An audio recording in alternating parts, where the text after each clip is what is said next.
गांव के किनारे एक पुरानी सी नदी बहती थी। लोग कहते थे उस नदी में कुछ तो अजीब है। कई बार लोगों ने नदी के पास एक लड़की को चुपचाप खड़े देखा था। कुछ लोग उसे नजरअंदाज करके वहां से चले जाते, लेकिन जो उसके पास जाते वही उनकी सबसे बड़ी गलती होती।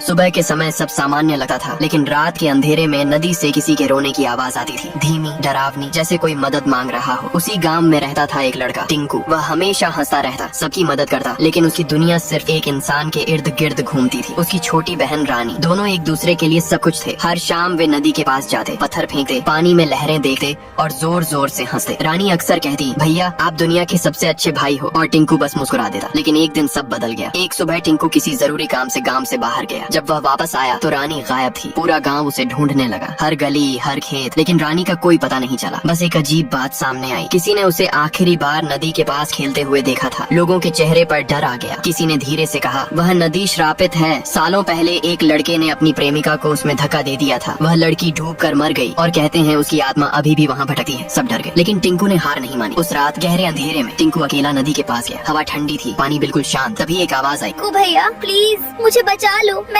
यहाँ अकेला हूँ।